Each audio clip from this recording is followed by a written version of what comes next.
Growing up, my parents told me never to go into the basement. It's kind of interesting now that I think back on it. I was an obedient kid and never did anything that my parents told me not to, but I also never once questioned, until very recently, why I wasn't allowed to go down those stairs. Our house was huge. My dad worked in finance, but grew up a country boy before college, so as soon as we had the chance, he moved us out into isolation, even though this made his commute over an hour into town. I loved it, especially when I was younger, because we had lots of animals on our property, some wild, and some actually owned by my parents.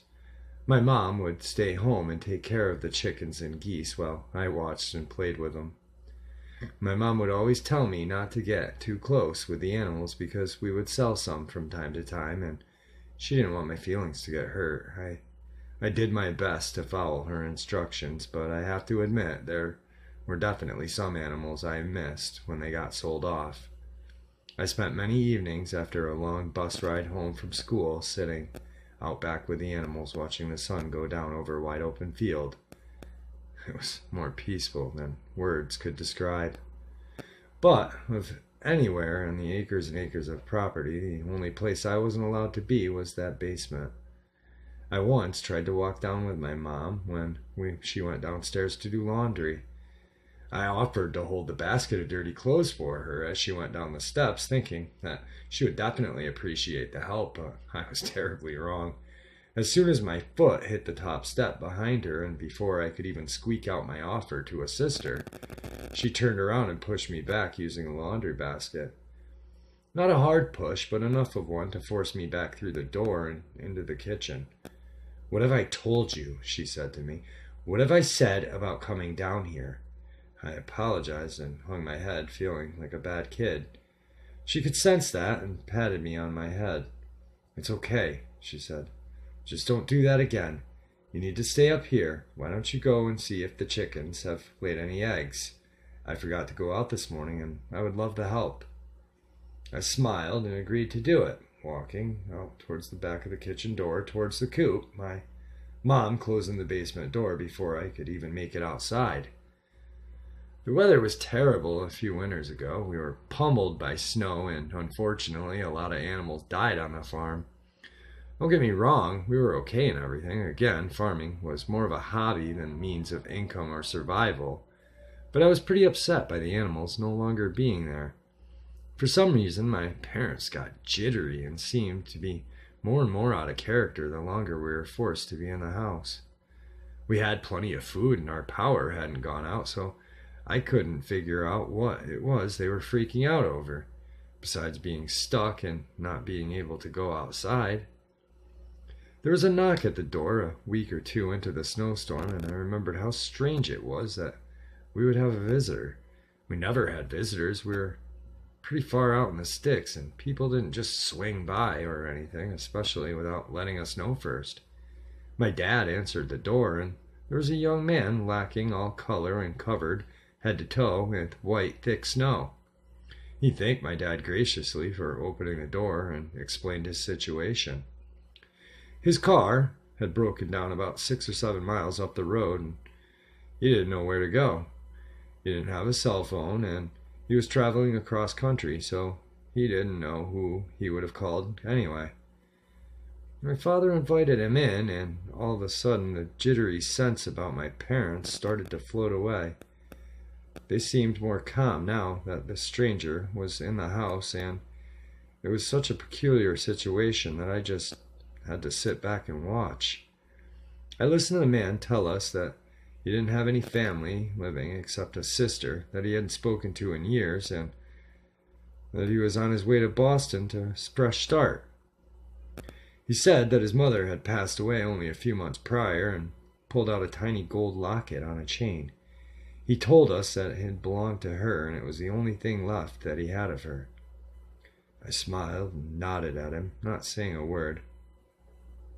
After he spoke a few minutes, my parents realized the snow covering his clothing was melting and that everything he had on was soaked. My mother looked at my father and said to the man, "Would you like to change?" My husband and you seem to be about the same size. You could borrow some of his clothing for now." My father nodded along. The stranger stood and shook my father's hand, thanking him over and over again, while my mother led him towards the kitchen. "Our laundry room is right this way. I'm sure we can find something." She opened the basement door and gestured the man towards it. Without hesitation, he started down the wooden steps. My father came to me and told me to go upstairs and get ready for dinner. I said okay and walked up the large staircase, not even thinking twice about the request. When I came down the stairs, my mom and dad were sat at the table. I asked if the stranger would be joining us, but without even looking up at me, they said he had left. I didn't know what to say because he had almost frozen to death just getting to our house, and the closest town wasn't for miles and miles away. There was no way he would make it back. My parents told me to have a seat, and dinner went along like nothing happened. But I finally got curious. This man couldn't have just disappeared into thin air. I had to know what was going on in the basement. I had to know if he even ever came back up. I was young, but not stupid, and I knew something was wrong. That night, after my parents had gone to bed, I grabbed the flashlight from my drawer and started down the stairs towards the kitchen.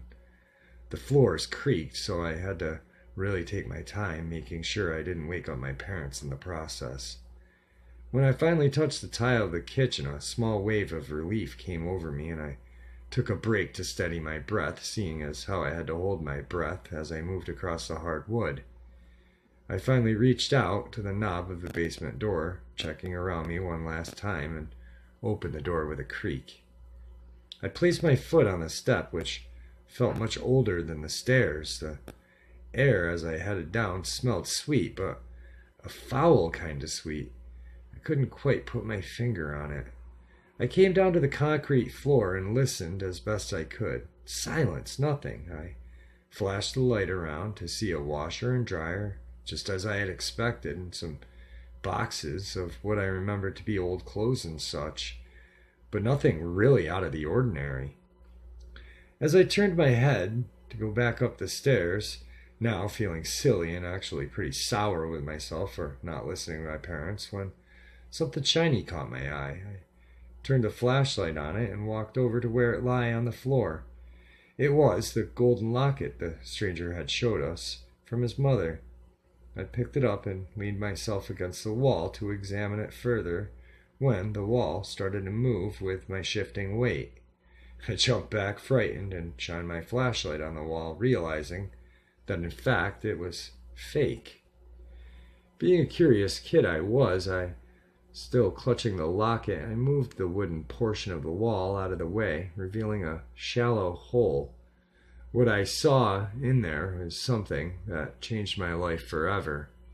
Inside the hole sat a creature. This thing looked like a human, like a boy, but quite different. His limbs were much longer than a regular person, wildly disproportionate from its body. At the end of each arm were bony fingers with sharp claws that this thing could curl over and over again by its face. Its eyes were pitch black with no pupils.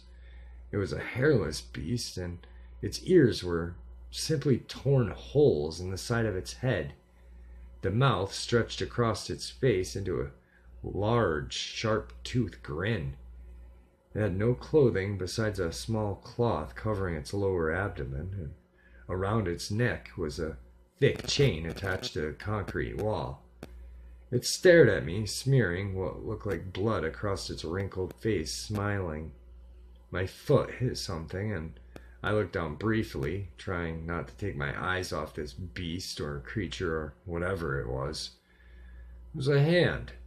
Too afraid to scream, I turned and started running towards the stairs. I only took about 3 or 4 steps before crashing into my parents, who stood over me with their arms crossed, shaking their heads. My dad put his arm around my shoulder and led me up the stairs into the living room while my mom covered up the hole. The chickens and animals that I had missed were never really sold. My dad didn't grow up in a farm or liked living in isolation. but rather felt as though we had to. We had no neighbors for a reason. It was planned that way. Our whole lives up to this point, even now, years later, has revolved around my older brother in the basement and keeping him fed.